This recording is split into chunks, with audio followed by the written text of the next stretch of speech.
Welcome to your mid-year conference. It's great to see all of you here. How many of you are fans of the show Survivor? For those of you who haven't watched it, Survivor maroons a group of strangers in an isolated location where they must provide food, water, fire, and shelter for themselves. 16 or more players are split between 2 or more teams, or tribes as they call them, and are forced to live off the land with meager supplies for 39 days. The teams must work together in order to be successful. Once about half of the players are remaining, the tribes are merged into one single tribe, and competitions are on an individual basis. Winning immunity prevents that player from being voted out. Most players that are voted out at this stage of the games form the jury. Once down to 2 or 3 people, a final tribal council is held where the remaining players plead their case to the jury members. The jury then votes for which player should be considered the sole survivor and win the show's grand prize of $1 million in addition to the sole survivor title. It takes a strong will to survive when the going gets tough, but the contestants of the show remain focused on their goal to be the sole survivor. That alone seems to be their driving force. Now, given the show's title, Survivor, does this remind you of your lodge or chapter where sometimes you feel as if you're never going to survive? Our lodges and chapters are a big team, and everyone needs to work together for both teams to be successful. Just like the Survivor players, our members must be flexible and able to adapt to any circumstances. The manner in which these situations are handled is key.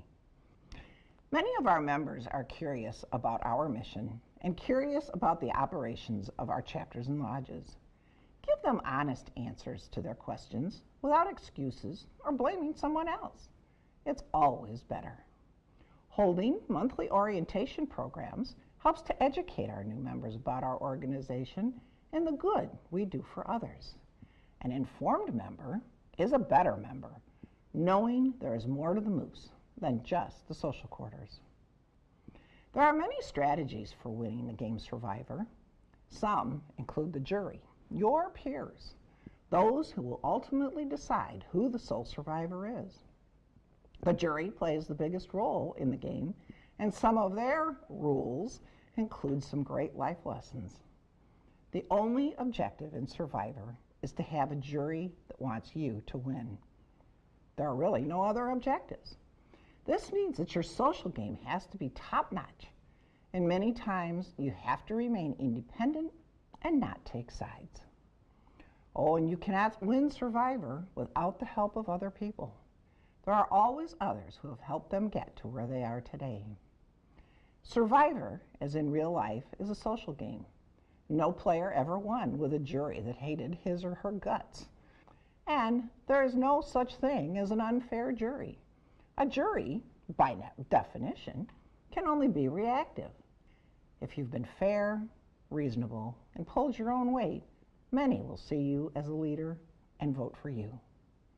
With the elections approaching soon, if any of the officers aren't doing their job effectively or treating people with respect, surely they will not win the election this year and may be voted out by their peers. The last season of Survivor was titled Millennials versus Gen X.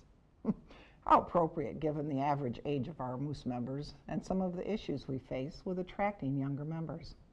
Remember, most of us were young at one time, and we were accepted just like family.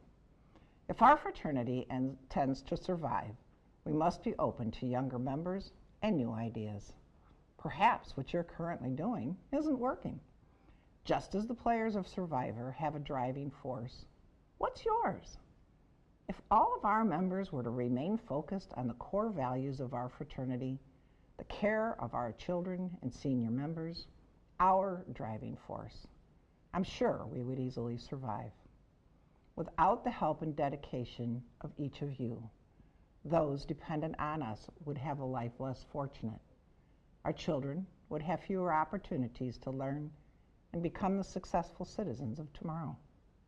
Our senior members might not have a place to call home and never have to worry about paying their bills. Who wouldn't want to be a part of our team and have the satisfaction of knowing they made a difference in someone's life? We need Moose to be the sole survivor for generations to come. Thank you for your time and have a great conference.